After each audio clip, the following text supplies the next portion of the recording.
Today on the show, we've got a couple of spooky classics, Christine from 1983 and Night of the Living Dead from 1968. And Night of the Living Dead is in public domain, so guess what? I get to use clips. Oh yeah. Alright everyone, welcome to Brandon at Random Reviews. I am your host, Brandon Griffiths. Thank you for tuning in. I do appreciate it. Today I want to talk a little bit about something that has taken the world by storm. Those little fucking short videos that you keep seeing everywhere that are all vertical videos, you know, the reels and the, what do you call it? Like the TikToks or what have you. And they're just fucking everywhere. And there are things all over the place on these. You know, some of them are educational, very few of them. Some of them are very entertaining. They'll have clips and things like that. I think the worst thing that I see, aside from people just lip syncing shit, is when I have to watch a clip of something that's like, you know, it's a widescreen format show, and I get to see like a quarter to a third of the middle of the screen and just watch that portion of it. That's not my idea of a good time, people. I wish we could have popularized something that was in the 16:9 widescreen format and just left it at that. I would have loved that, but alas, that is not the option we went with. So one of the ones I noticed today it was like somebody was singing, and you know, they always put like captions and shit in the videos when they post them, and they'll basically like share their take on the whole video and say, oh, you've got to see Chandler's reaction to this, or, you know, oh my god, his voice is amazing, you know, and it's some dude that's fucking, you know, singing that has a good voice, but it's like, I really don't want to watch a guy sing. Like, I'm not interested. And if I do want to watch him sing, I'm probably going to pay to do it, and it's not going to be on my fucking smartphone that I'm going to watch him, okay? So, and then that kind of led me down a rabbit hole because, you know, I saw one video like that where a guy was singing and everybody was impressed, and then that led to a clip from one of these American Idol type shows that I cannot fucking stand, where I get to sit and watch people react to a person singing one way or the other, you know, and if they're a good singer, they're all like super animated about it and acting like it's the greatest fucking thing they've ever seen in their life. And it's like, yeah, no, that's great. It's cool and all. It's just, I'm not entertained by your reaction to someone who is a good singer. And I don't need to see the process that studios and record labels go through trying to find someone with talent that has some kind of star quality. Like, I don't need to be in at that level. I'd rather just look up bands on Spotify and just listen to, you know, something that's close to my taste on random and see what I find that's good. And I think that is a much better use of my time, because chances are pretty good it's going to be more of a successful outing for me if I do that. If I use the Spotify route, I'm going to prefer it. It's so much fucking better. I love it. So our first movie today is Christine, which came out on December 9th, 1983. It was directed by John Carpenter, who I've covered on this show pretty recently in my episode on Halloween. You know, I mentioned a lot of the movies of his that I really like, and he does have so many good ones. And this one was, I think the way I understood it was this one was more of a paycheck for him. He wasn't really invested in it like he is in his other stories. But that's fine, because he still does it more justice than I think a lot of people would have, because he's just that talented of a guy. It was written by Bill Phillips, but it's based on a novel by Stephen King. It was produced by Richard Kobritz and Larry J. Franco. Our leading man, I guess you could call him, he's not like the protagonist of this movie, but whatever, Keith Gordon. And these are all relative unknowns, so I'm not going to do a whole ton of talking about the other movies they've done, but Keith Gordon plays a guy named Arnie, and he's Arnie Cunningham, because Cunningham is the affectionate nickname that the bullies have given him. Okay, so he didn't really do much for acting other than this. I mean, he was definitely in other stuff as an actor, but he had more notoriety as a director. He directed episodes of Fargo, Nurse Jackie, House, Dexter, Homeland. I mean, those are some pretty solid shows. I mean, I haven't seen all of them, but I happen to know that they're pretty fucking decent, right? So then we have John Stockwell, who plays the character Dennis. And the only thing you would know him from, not really only thing, but you would know him from Top Gun. He played Cougar, the guy who like freaks out in the beginning of the movie and is like the only reason that Maverick and Goose even get into the program at all. So, I mean, that's something. Alexandra Paul plays the character Lee.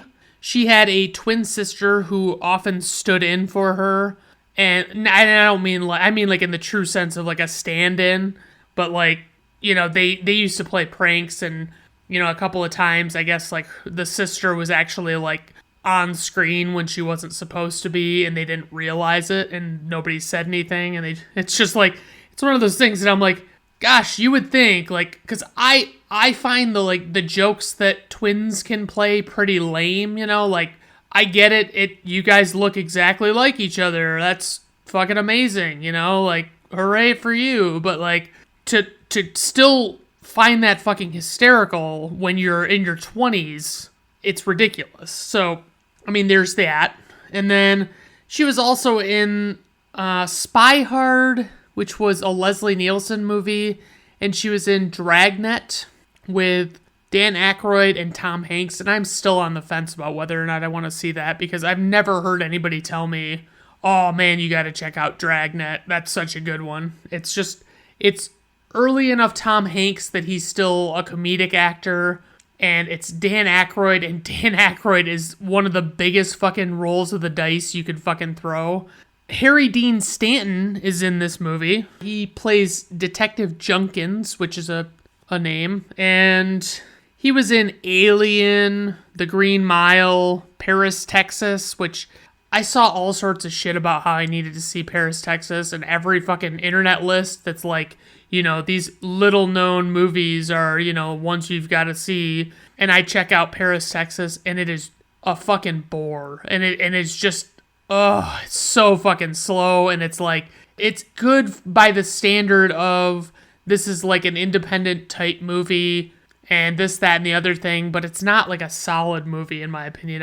I would never watch it again if I had any say over it.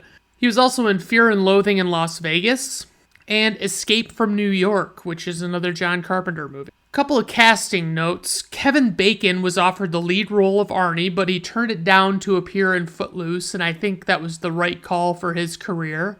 He was, I think, pretty well unknown other than he was in Friday the 13th, which is another connection to that same Halloween episode where I talked about Friday the 13th, and that was in 1980, so 4 years. I don't know what he did in the meantime, but whatever. The studio wanted Brooke Shields for the role of Lee, who is, you know, the main female character, and the studio wanted Scott Baio for the role of Arnie.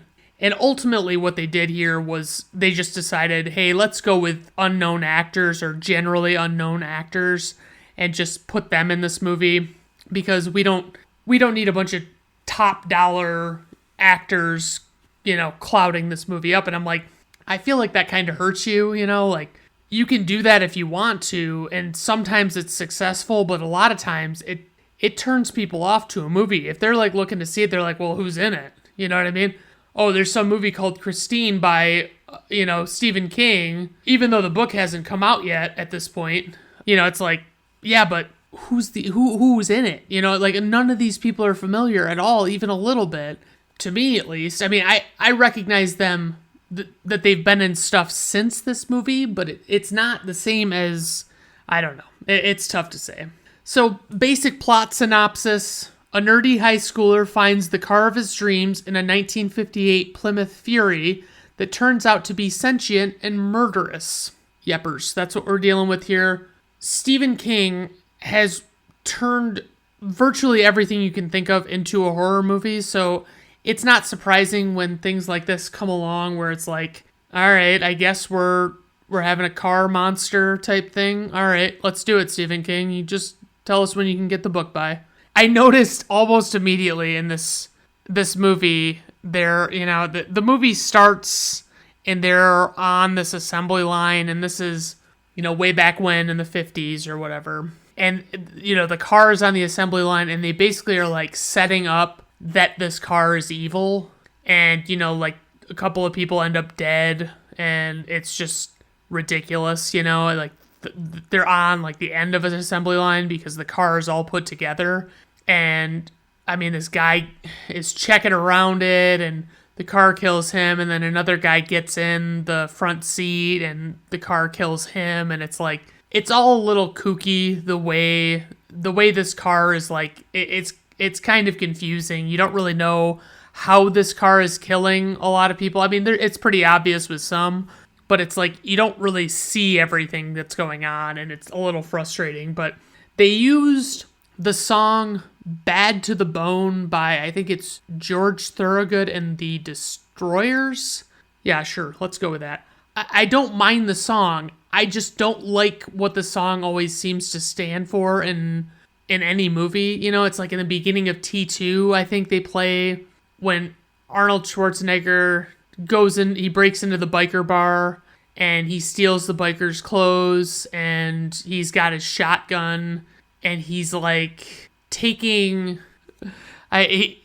takes the motorcycle, and it's like it starts playing when he rides off on the motorcycle, and it's like, I hate the music cue. I hate when I start to hear it. I'm like, I don't know what it is about this song, because it's like a song that I don't mind hearing, but it's also one of those songs that's like, there's almost no substance to it. I don't feel like there's a whole lot going on in the song at all.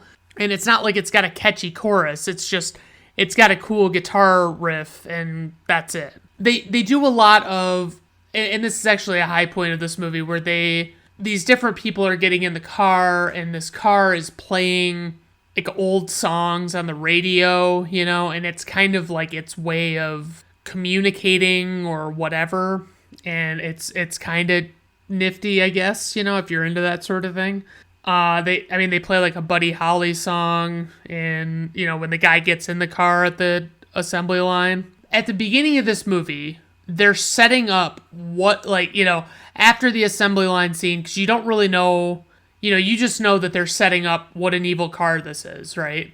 And then you flash forward to present day 1983, and this guy named Arnie, who, is like one of the main two guys in the movie, is, they're setting up what a nerd he is, and they're, showing you what he does and how he acts and behaves and all that stuff. And he takes his lunch from his mom, because he's like 17, and I'm already like, this tired old gag of like the mom waiting out front with the kid and handing him his lunch before he goes, and blah, blah, blah. It's a little silly to me, especially like when you're that much older, when you're 17. I could see it if you're like a 7-year-old, if you're under 10, it's probably not a big deal to have your mom hand you your lunch in front of your friends, but like to do it when you're old enough to drive is insane to me. And so he keeps running across this fucking puddle to show what a dork he is. Fucking runs across the puddle, and he shows a startling lack of understanding of how you're supposed to behave around puddles. Because I don't know about you, but I don't like to get splashed by a puddle, and I know how to act around a puddle to make sure that doesn't happen if I can help it. And that's all there is to it. Like, I mean, he just doesn't, it's like, oh, look at me, I'm such a nerd. And then, he gets in the car, and, his buddy is in there, John Stockwell's character, Dennis, and they immediately start in on this plot of, like, he needs to get laid. This Arnie guy is such a square, he needs to get fucking laid. And I'm like, oh no, like, maybe in 1983, it wasn't so bad, but I feel like I have seen every iteration of let's get this dorky guy laid movies, and it's so tired. I can't do it anymore. And I realize that's not this movie's fault, so I won't hold it against it, but I'm just saying I can't fucking stand that. And by the way, fucking Kelly Preston is in this movie, but I didn't even put her on the cast list because she's so far down the list because she's like nobody. She's like nobody would have ever have heard of her at this point in this movie, or when this movie came out. And they get to school, and you're just kind of basically seeing this world. They're laying the groundwork for, okay, this guy's getting bullied, this guy's having trouble with, they're stealing his lunch, they're taunting him, they're doing all sorts of stuff, and it's just like, what are we doing here? And so eventually, they steal lunch, and this guy is, that's bullying them he pulls out a switchblade, he's a real tough guy, and I'm just kind of like, obviously different day and age, in today's schools, if you fucking even had a whiff of a knife in school, you'd be fucked. You'd fucking get expelled, But, they end up, it ends, and it's basically a really, an open-ended confrontation where it's Dennis tries to break it up, and basically it doesn't end well for Arnie and all this stuff. And so then it's they're starting to get, let's see, we see this old car, they're out driving, and they see this guy's got an older car, and Arnie is just fucking in love with it. He just can't get enough of this car. And it's it's a big fucking hunk of junk, it's all rusted out and stuff. And I'm like, you're not going to do anything. Realistically, it would have cost so fucking much money to repair a car that was in this bad of disrepair that I don't even know what the fuck they were, how the fuck he would have actually managed this. But the guy that sells the car is named Christine. That is the name of this movie. The guy that sells Christine to Arnie is the guy who plays Old Man Marley from Home Alone. Okay? Isn't that nifty? Basically, Arnie buys this fucking car, and his parents, they have a real fucking lockdown on his life. They're not necessarily, abusive or mean or anything, but they're basically just in charge, and they don't really let him stray anywhere they don't want him to go. They don't give a shit. And so it's he basically puts his foot down, he's gonna get this car, he wants it, and then it's his, the mom and the dad both are real fucking assholes too. He ends up basically making you kind of get on their side, because Arnie basically, this whole love of Christine thing is it turns him into a monster, and he's kind of an asshole. I don't mean a literal monster, of course. I mean a monster in the less literal sense. What's the word I'm looking for? Anyway, and it's at this point, even though he's already, it's less than a half an hour in, and he's already bought the car, I'm already we need to pick up the pace really fucking bad here. We got Kelly Preston, and we got this other chick, and they look nice, they look very nice on screen.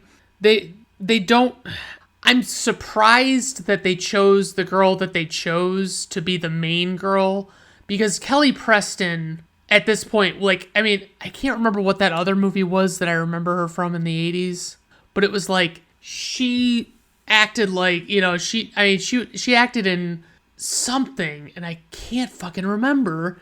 And anyway, she looked really nice in that too, and it was why isn't she a leading lady in these movies? Does she not have the acting chops, and I just don't see it because they don't let me see it? I don't know. But, I honestly think that they should have swapped roles, unless that acting thing is really a thing. Obviously, Kelly Preston, she was mildly famous. She was probably more famous for having married John Travolta than actually, on her own momentum.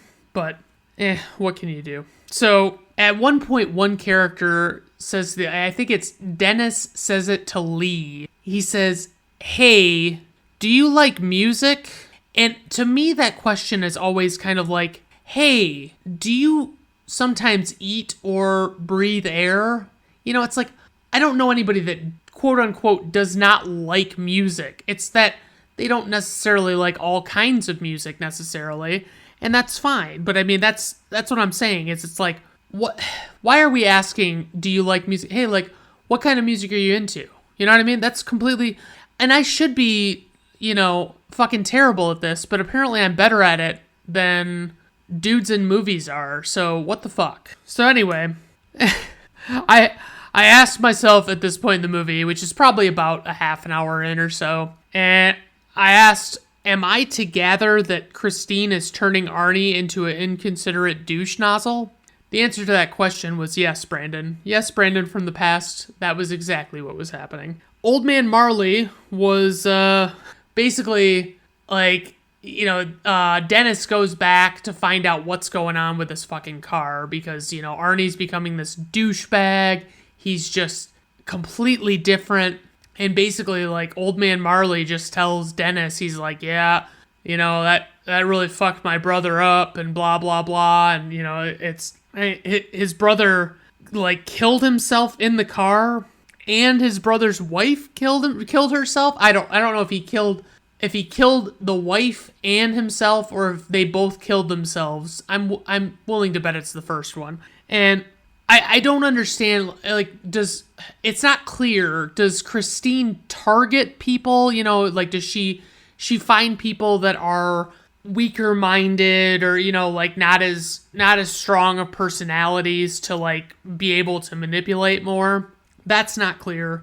The storytelling in this one, it's not terrible, it's just that aspect is kind of left out. It's just like, they don't really fill in that blank. And they're at this football game, and Dennis is playing, because he's like more of a jock type. And then Arnie wheels around, and like the car is all like fully restored and all that shit.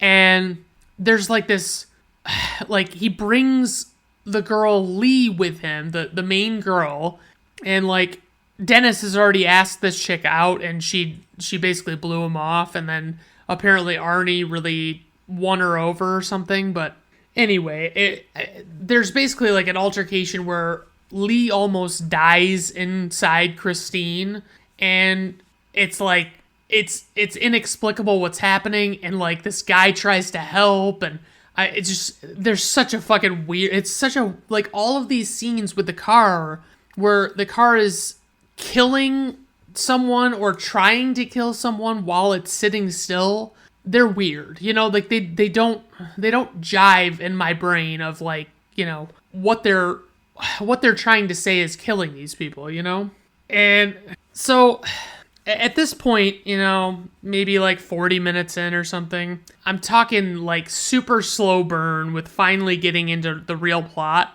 And I feel like they could have cut a shit ton out of this plot, because it was like, it felt over long by the time it was finally done. And honestly, there's no way. I mean, like, I don't know how good Arnie's savings plan is or whatever, but it's like, to actually restore Christine from the bucket of bolts situation that she was in before to what she was by then was like, it was an insurmountable, like, there's no fucking way. It would have taken him years and thousands of dollars just to make that happen. And I don't care. I mean, it's rust damage is horrendous, like, it's really fucking bad. So at this point, we see the return of the bullies from school that were being mean to Arnie. And, because he's had quite a bit of good luck come his way since he found Christine. And he's, pissing a lot of people off and stuff. And, like, these bullies sneak into the garage where Arnie is keeping Christine. And they basically, like, destroy Christine. I mean, according to Arnie's account, one of them took a dump on the dashboard after they, like, smashed all the windows in and smashed all the panels and all that stuff.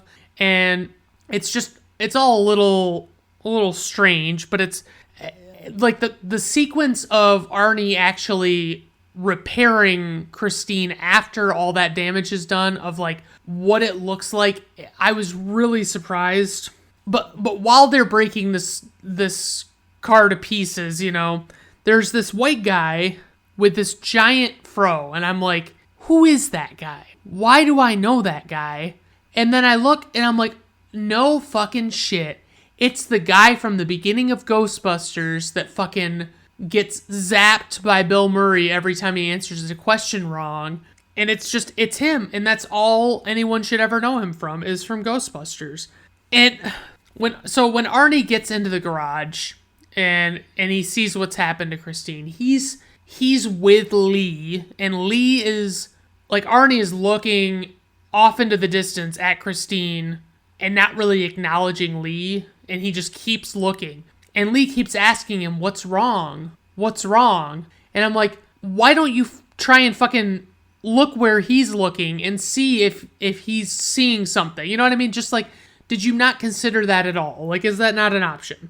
And I mean, just figure it the fuck out, So this is the point. So once we discover Christine has been demolished by these fucking guys, or like close to demolished by these guys, it's about the halfway point, and there's like 50 minutes to go. And at that point, I'm just thinking, get the fuck out of here. Like, this has been too slow, and it really needs to pick it up in the second half. As I mentioned, one of them literally took a shit on the dashboard of his car, and the dad, so basically Arnie is flipping out because basically he blames his mom and dad for not letting him store the car at their house because they don't think it would look nice in the, on the lawn or whatever it is they say.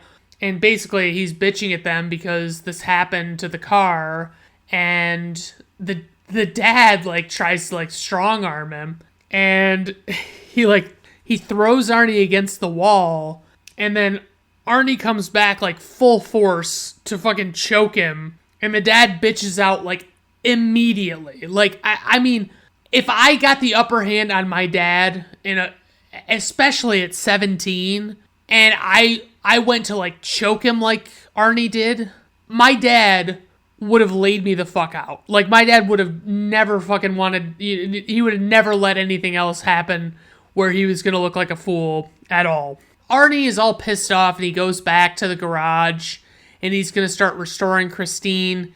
And this is when shit starts getting a little more bizarre. And Christine is basically like, there's a song playing, and Christine's like restoring itself or herself or whatever you want to say. I honestly have to say, even though it's really weird, like the whole thing with the car restoring itself is pretty fucking cool, honestly. Like, I can't deny that for a minute. It's fucking great. And I don't know how they even did it, honestly, because, I mean, shit, Terminator hadn't even come out yet. And I mean, those were some pretty solid special effects, but like, they make it look like the car just straight out fucking revamps itself completely right in front of your eyes, and it's like, holy shit, that's fucking crazy. I mean, I have to admit, especially in conjunction with the fact that the car is restoring itself, it's like, it's really nifty the way like they're playing the song that they're playing, and I don't even remember what song it was, but it's just like the music is cool that's going on while the car's restoring itself, and it's just a pretty fucking sweet little scene. They have this moment where there's, the car's gonna get its vengeance on these guys that vandalized it, and this guy is running from Christine, and he keeps freaking out, like wondering where the fuck he should go, what he should do, blah, blah, blah. And I mean, the problem is there are way too many places that cars cannot get to. I mean, there's just, even like a small town or something, like, there's way too many opportunities for you to get somewhere that a car just can't fucking manage, It just, go down some steps, go up some steps, I don't give a shit. But they make it seem as though that this car is like, super duper invincible and can't be stopped and all this shit. And it's kind of dumb. And basically the way that scene ends with the guy and the car is like bearing down on the guy, and he's like in this spot that's like a little too small for Christine to fit, and all of a sudden it's like he just fucking gets like the Christine just fucking basically does the equivalent of like unhinging its jaw and fucking kills the guy. It's fucking ridiculous. Like it just, I had a really hard time, and I would say it kind of took me out of the movie a little bit, but and it is at this point, and I always like to, my thing is I usually don't feel like I can predict what's going to happen in movies a lot of times. I think more it's my mind state of like how I approach the movie, that I don't want to spend the entire movie guessing what's going to happen and just being right about something. Like I'm not that dead set on being right about something. So it's like, I just want to watch the movie for fun. If it's painfully obvious shit, then yeah, I'm going to know that's coming. But at this point, once this guy gets killed by Christine in this strange way, I called something and I said, this car, I've got a strong feeling this movie's going to end with a not so subtle suggestion that Christine is not dead, just a hunch. And so once all this questionable shit happens surrounding Christine, Arnie is starting to get questioned by the one and only Harry Dean Stanton, and he's just, and his name is Detective Junkins, and so it was, I couldn't even say when I saw Harry Dean Stanton what I knew him from. I just knew I knew him from something. I think he might be the dad in Pretty in Pink. The tension in the scene, I have to hand it to him though.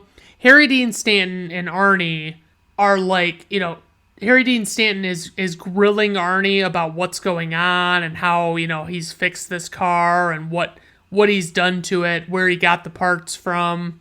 He's basically asking him some pretty fucking serious shit, like basically needing to know where he was, because obviously Harry Dean Stanton doesn't believe that this car is sentient and is killing people.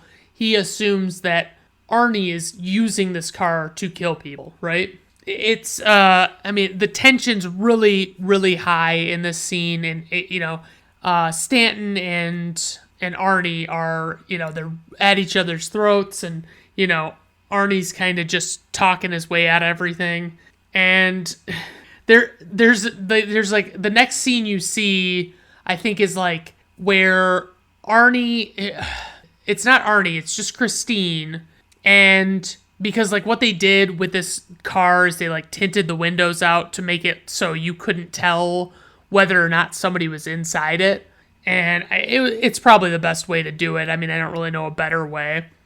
We have a showdown with the original bully from school, and we have Arnie, and it's a fucking clusterfuck mess at this point, because I'm just kind of like, yeah, I guess I'm rooting for Dennis because he's the only one that's not like a real piece of shit, and Dennis is like, he gets injured or whatever, and he's in the hospital, and all this stuff's going on, and he's kind of just stuck on the sidelines, so to speak. And I would say at this point, okay, so with all the shit going on, with this car doing what it's doing, I said to myself, if I was developing a rule book for a horror movie, it would be like number 1 in the book would be, if I'm going to want a movie to be scary, I have to be able to take it seriously.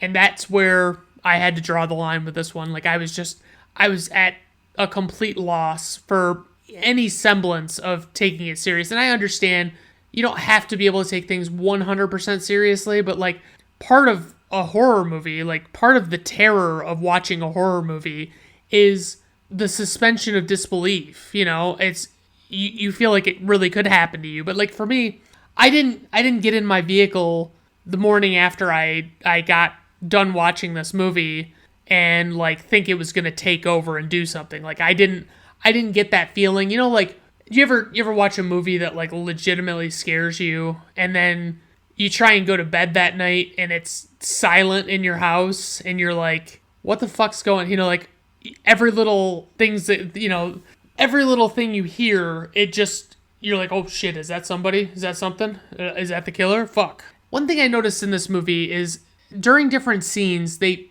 specifically called out that it was Thanksgiving or that it was New Year's, but it didn't do anything to advance the story at all. Like other than like showing the passage of time, it didn't. I guess that's got to be it. That's the only real thing, because it's like I thought there was going to be some relevance to what time of year it was, not just knowing that time had passed.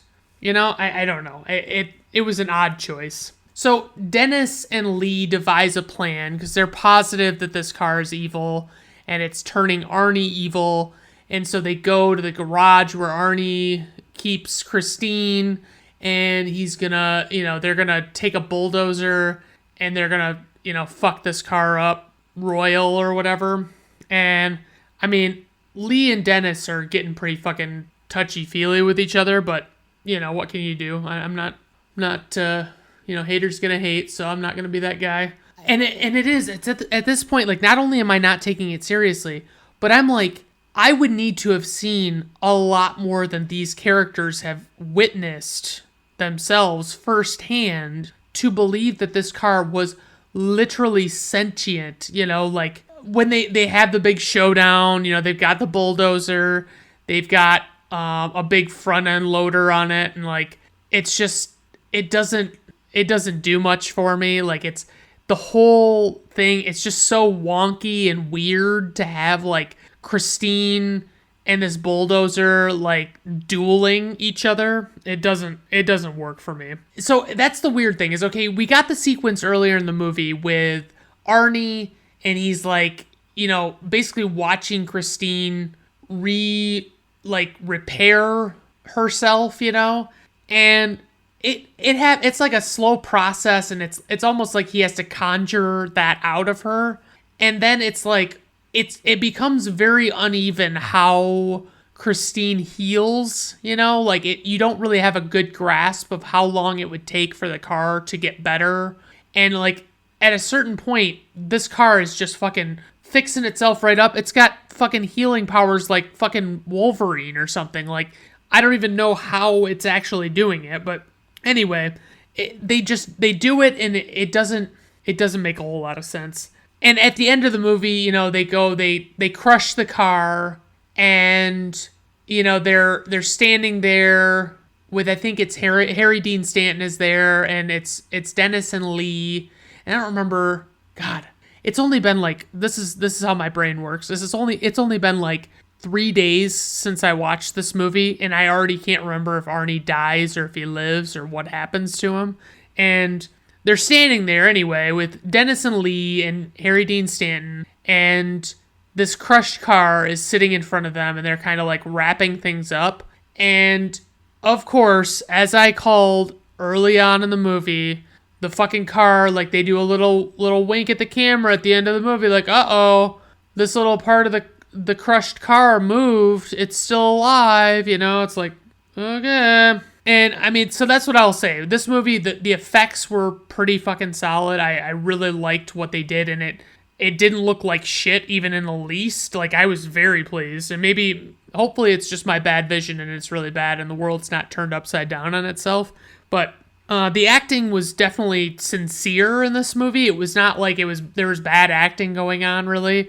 And it was the things that they were having to do and the things you were supposed to believe of them. It didn't feel like they were like anywhere but in the scene in that sequence, any of the sequence of events. And I would say the soundtrack is also another high point of this movie. It really takes some really nice 50s songs and just makes them eerie. I don't think it invented it, but have you noticed how it became a thing in the last couple of decades to like play an older song like that, like it from the 50s, the 40s, 50s, and 60s, that's like really creepy and cheerful, and like to play it while slow motion video is happening. Like, I don't know. It's one of those things I notice. But I would say the casting choices were pretty solid. Like these actors, although you didn't really see much of any of them other than, Harry Dean Stanton and Kelly Preston. I mean, they did a good job, and they suited the roles very well. But I will say, as far as criticism is concerned, this story as a concept is patently absurd, even for bad horror movies, and I can't take it seriously enough for, even to enjoy it a little bit. And I think basically it felt like the ending was a little too easy, and the way everything kind of shook out was just a little too easy. I don't know. I mean, it did so much work setting up who these people were so that they could, turn it on its head that you didn't really give a shit about it. Like, I wasn't really invested in Dennis, you know what I mean? Like, it would have been, I don't know what they could have done differently, honestly, but it just, I wasn't invested in the characters. And it honestly, like, to me, this movie, the basic premise of the movie was just not super great. A little bit of trivia for you, just to kind of, stop me from rambling quite so much. Stephen King was so popular in this era that the movie was in production before the book was published. Okay, I mentioned that. Per the DVD's included documentary, the film did not earn an R rating for its violence, but they feared no one would see it if it was PG, so they added some fuck words. Yes, that's right. They added some fuck words. Okay, so portions of the film were shot in the same South Pasadena neighborhood as John Carpenter's 1978 movie Halloween. That's fun. There were only 5,303 1958 Plymouth Furies produced, so they had a really hard time. John Carpenter actually took out ads and was able to purchase 24 of the cars in various states of disrepair. Stephen King got multiple details about the features of the car wrong. He was saying that it was 4 doors, but it only came in 2-door, and he, referenced a shift lever with, where it was actually like a push button thing, which it always shocks me, the things that like come back around, because like that's definitely a thing that they've started putting on cars again, like push button transmission, switching, and it's so bizarre to me to think that was around back then. Like, you'd think it would always have been a stick shift type thing. My favorite IMDb nugget of the day. When Arnie brings Christine to Darnell's garage, he talks back to Dennis's car and asks him to honk his horn. In the background, the bulldozer that will be used to destroy Christine can be seen. That's it. That's all it's saying. Hey, by the way, that bulldozer that they use at the garage where Christine is kept, that bulldozer is actually at the garage where Christine is kept earlier in the movie also. Yeah. Runtime, 110 minutes. About 20 minutes too long, I would say. Budget, $10 million. Worldwide gross, $21 million. IMDb rating, 6.7. Rotten Tomato critics score, 69%. Rotten Tomato audience score, 64%. Personal rating, I'm saying 2.5 out of 5 stars, guys. I didn't think it was a bad movie, but I would never recommend it to somebody. I'd never tell somebody, oh, you got to check this movie out. It's about this killer car that like comes to life and murders people. Sounds spooky? Yeah, no thanks. I mean, I just can't so that puts it right at the middle. It had a lot of redeeming qualities given a bad premise, but a bad premise is a bad premise. I mean, that's all there is to it. Moving on to Night of the Living Dead. Night of the Living Dead was released on October 1st, 1968. It was directed by one George A. Romero. He has made such movies as The Crazies, The Amusement Park, Dawn of the Dead, which is a sequel to this movie, Creepshow, Day of the Dead, which is a sequel to this movie, Monkey Shines, which is hysterically bad. Like, and in his defense, they cut the shit out of the movie because like he wanted to do some really fucking off the wall shit that would have actually made it like a more reasonable movie, but they wouldn't let him do it. The studio wouldn't. So anyway, Land of the Dead, another sequel. Diary of the Dead, another sequel. Survival of the Dead, another sequel. Yeah, that's George Romero. He's got some solid ones, but they're mostly sequels to Night of the Living Dead. Writers of this movie were John Russo and George Romero. Producers Russell W. Streiner and Carl Hardman. Okay, so the main actor in this movie is Dwayne Jones. He plays Ben. Judith O'Dea plays Barbara. Carl Hardman, who plays Harry. Marilyn Eastman plays Helen. Keith Wayne plays Tom. Judith Ridley plays Judy. And a little casting note, the role of Ben was originally written as a white man with below average intelligence, and when the part was cast with African American actor Dwayne Jones, the writers chose not to rewrite any of the script to reflect this. Dwayne Jones insisted on playing the character much more intelligently, as seen in the film. So, a plot synopsis for this one. Oh boy, I gotta do this on the fly. I didn't even fucking remember to write one. Suddenly, the East Coast of the United States is overtaken by reanimated corpses with cannibalistic tendencies, and we see what the characters we follow do to attempt to ward them off. Okay, that's good enough for me. So, at the beginning of this movie, you see this brother and sister. They're driving in this car. They're going to this cemetery, and they're just kind of talking back and forth. And I gotta say, like, right off the bat, I already love it because it's like, it feels like most movies would take this in a different direction. And they would just say, well, we're gonna have a couple. We're gonna have a man and a woman. And they're gonna be like boyfriend and girlfriend or married or whatever. And so they're going to visit their father's grave. Apparently it's like 3 hours from their house or something. And the brother's talking about like moving the body closer or moving out to it or whatever. And I think they've got a good dynamic because it's like they're siblings. They're not romantic partners. So it's like they're just kind of having a back and forth that's more almost argumentative. They're not saying lovey-dovey shit. I really enjoy this aspect of it, guys, and it's such a small portion. And at this point, like when they're coming up to the grave and they're getting out of the car, you like hear something coming on the radio and they shut off the radio and they don't acknowledge it, so they don't really know what's going on. And so you're just kind of like, all right, whatever, I mean, we as an audience just know, hey, this is a movie called Night of the Living Dead. This isn't going to just be an hour and a half long visit to the cemetery. So once they get out of the car, the brother starts teasing the sister. He's giving her a hard time. And there's a great moment where he says, "They're coming to get you, Barbara." Stop it! You're ignorant. They're coming for you, Barbara. Stop it! You're acting like a child. They're coming for you. Look, there comes one of them now. And it's like, it's so great. And the clip gets used over and over and over again. It's so fucking awesome. I love it. And it's like, he says it and it's so creepy but well delivered. And there's an old man that is like acting really weird in the cemetery, walking around kind of near them. And he's like, the brother's taunting the sister, and it's like, so Barbara's like getting annoyed with her brother and she's like, leave me the fuck alone. And then the guy like actually attacks Barbara, the old man does.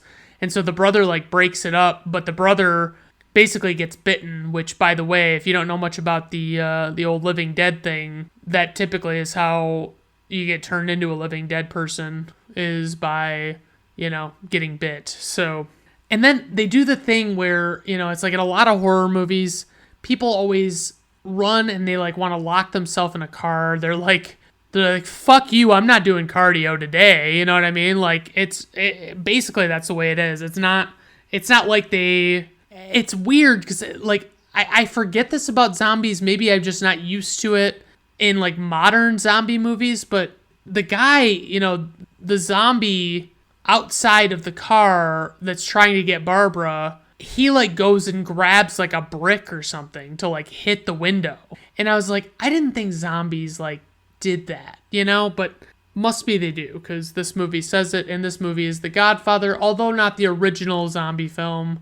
I don't even know what is this original zombie film, if not this one, but anyway, it's one of the first, and it basically set the standard. And so, I mean, as I mentioned, this movie's in the public domain, so that's why you're going to hear clips, and please do not get used to this as being a thing in my podcast, because it's not going to be a thing. Like, I am way too paranoid in the legalities of fair use and all that stuff, and like actually using clips in podcasts. It's just too risky for me. I don't want to do it, but because this is a public domain movie, I can, and I'll explain why that is. So Barb runs from the zombie, and she breaks into this house, and I mean, that, like, given what little she's seen, like, yeah, she wants to get away from this guy, but like, I wouldn't be like, oh yeah, you know, we're all in on breaking into houses to get away from this guy now, you know what I mean? Like, it would not be cool, but so she does anyway, and Barb is like fucking losing her mind. She's going what they would call like catatonic, basically. Like, she's just not being responsive, you know? And Ben, the main guy, Ben, Dwayne Jones, I think is his name, he just shows up at this house, and he like decides like, okay, we need to start boarding up these things, because, you know, like, Barb finds like the owner of the house, or at least one of the owners, is there and has been like partially eaten, but it's not clear why that body doesn't come back to life, you know? I mean, Ben is so annoyed with Barbara, because, you know, it's like he's thinking to himself, oh, you know, like, I found somebody that's actually another regular human person, not an undead person, and now she's gonna be all fucking like zonked out and weird about shit. So Ben's trying to make like really quick work of fortifying the house and, you know, getting boards on the windows and doors and things like that. Barbara's just sitting there by being a fucking drooling vegetable. Basically, Ben he's of the mindset that, like, he wants Barbara to understand that she needs to give up on finding her brother, and that there's not any chance for him. You know, he's already gone. And she, like, kind of gets aggressive with him, and he, like, slaps her just to get her to calm the fuck down, because she, like, freaks out when he says it.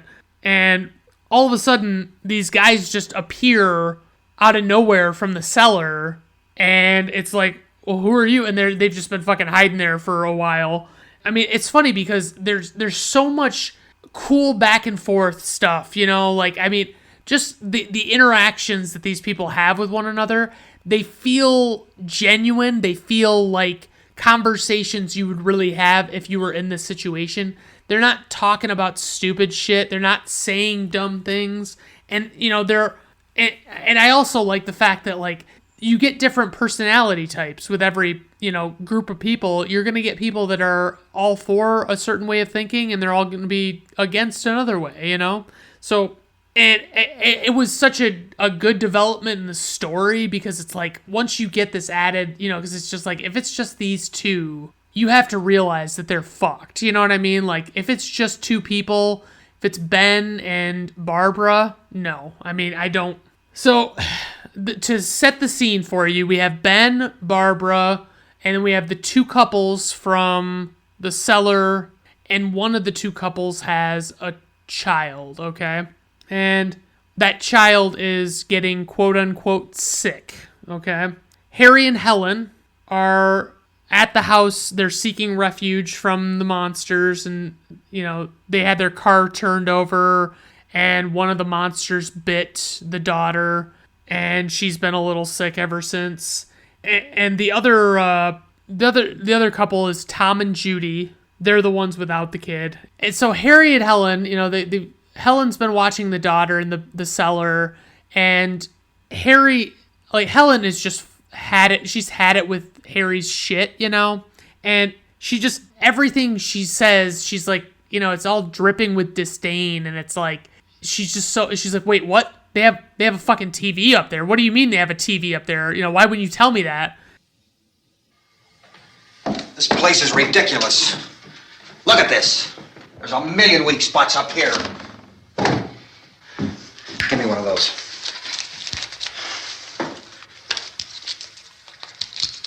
Her brother was killed.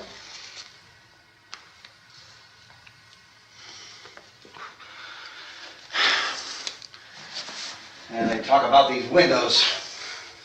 I can't see a damn thing. There could be 50 million of those things out there. That's how much good these windows are. Why don't you do something to help somebody? And Tom and Judy are there, and they're upstairs talking to Ben, and you know they had apparently heard like the emergency broadcast come over the radio and stuff.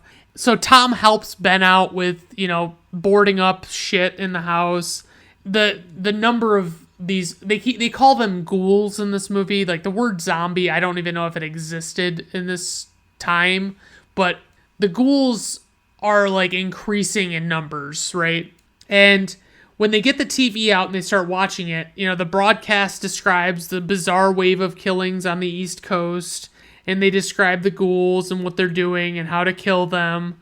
And then they describe them as, cannibalistic and reanimated corpses and all that stuff. And then they also describe the men who are armed that are going around attempting to hunt the ghouls. They say that the ghouls can be killed with basically severe trauma to the head or by lighting them on fire or whatever. The broadcast just talks about, rescue centers that are around and things like that.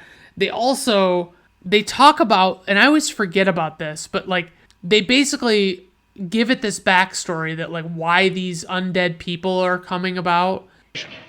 Why are space experts being consulted about an Earthbound emergency? So far, all the betting on the answer to that question centers on the recent Explorer satellite shot to Venus.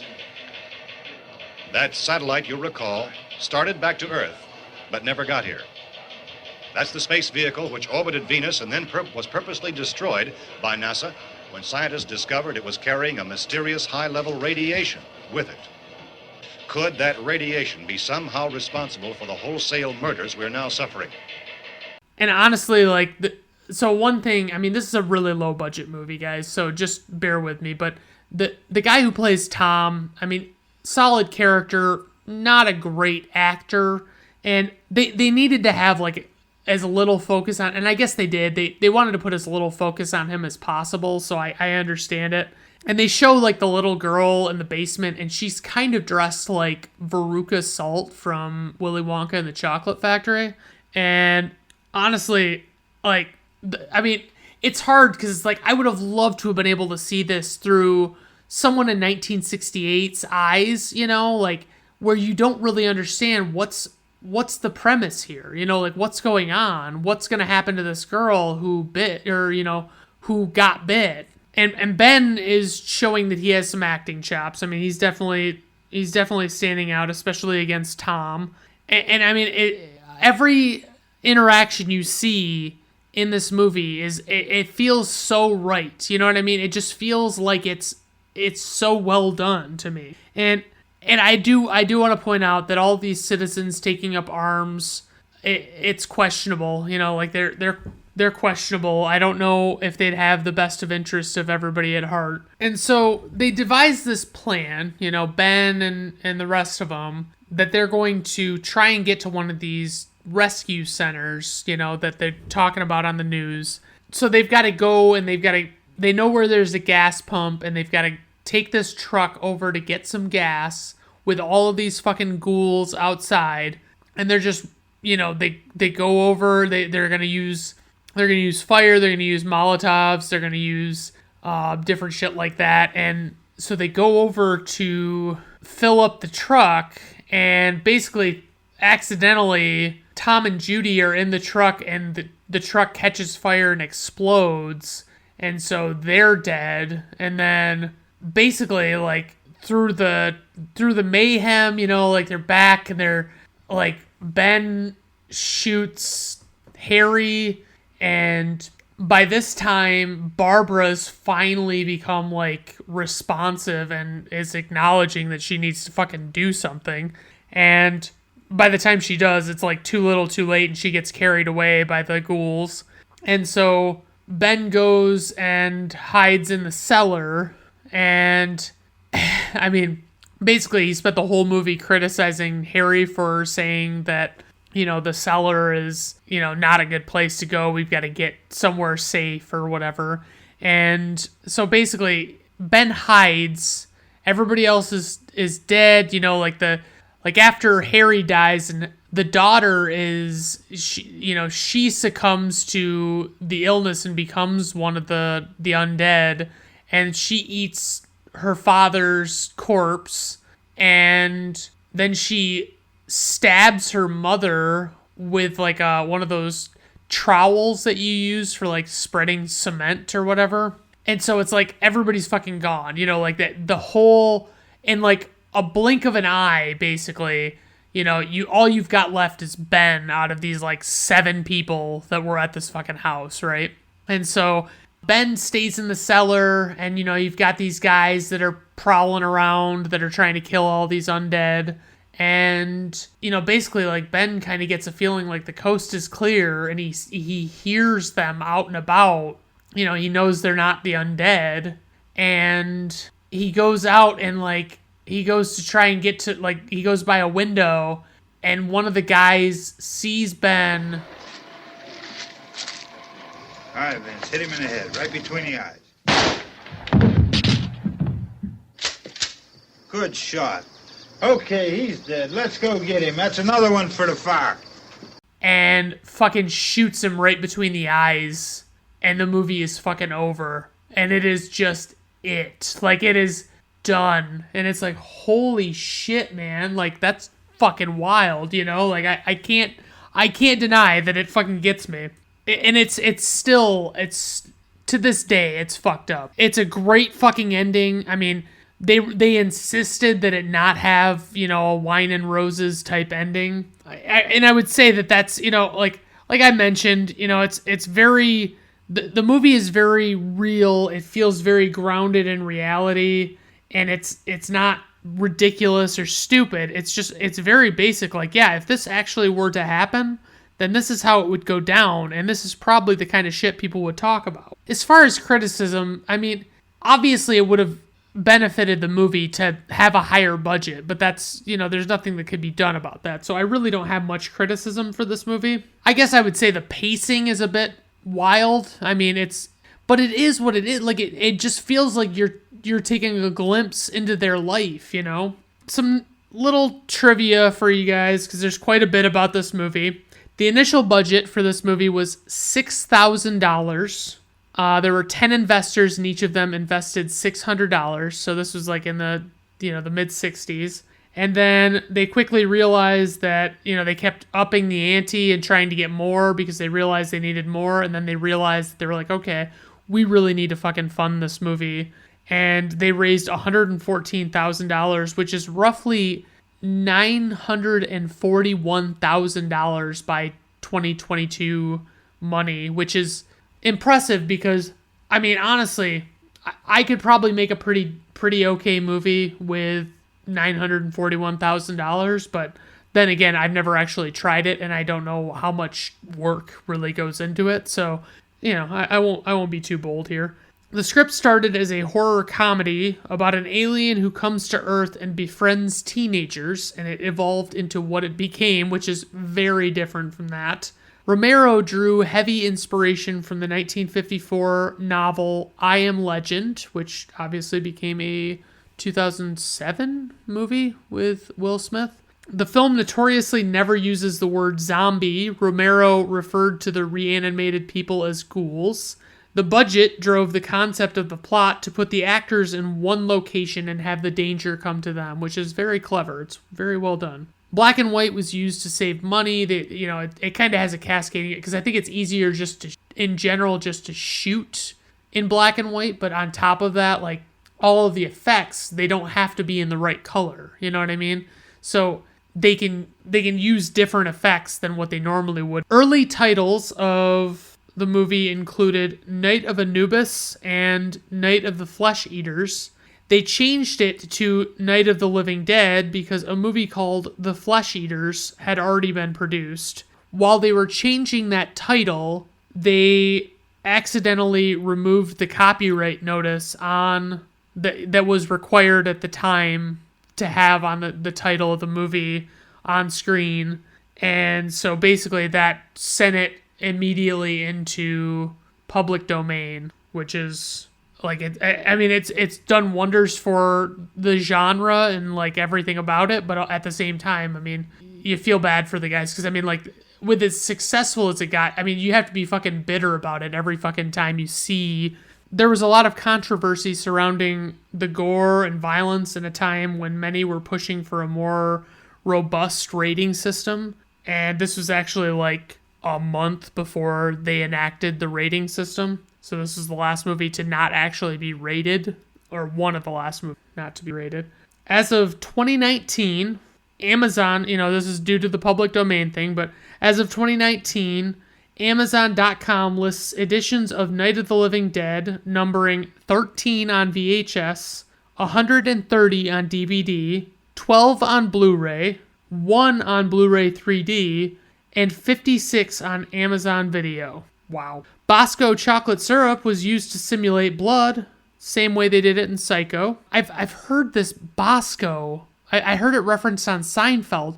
I don't know if I just haven't been paying attention, but I've never seen Bosco syrup, like Bosco anything. But maybe I have. Maybe, like I looked it up, it didn't look familiar, but maybe I just wasn't looking at it when I was at the store last time. The closing out of my regular trivia items, I have my IMDb nugget for Night of the Living Dead, which is none of the cast are credited at the start of the film, perhaps because the film has no major stars. Yes, okay. Runtime, 96 minutes. Budget, $125,000. Worldwide gross to date, $30 million. I don't know if that's adjusted or not. I would think that would be an extremely high number for the 60s, but maybe not. IMDb rating, 7.8. Rotten Tomato critics score, 96%.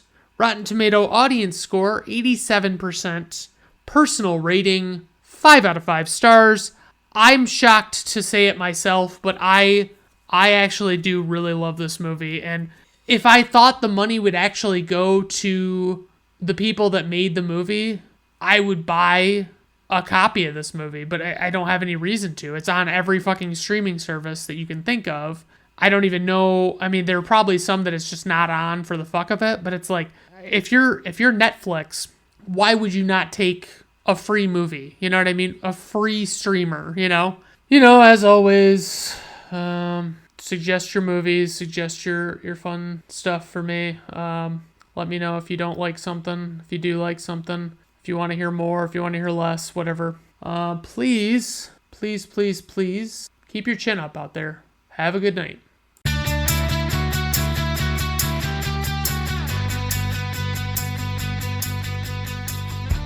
Brandon at Random Reviews is performed, written, directed, produced, and edited by Brandon Griffiths. Theme music is performed by Augusto Diniz from Fiverr.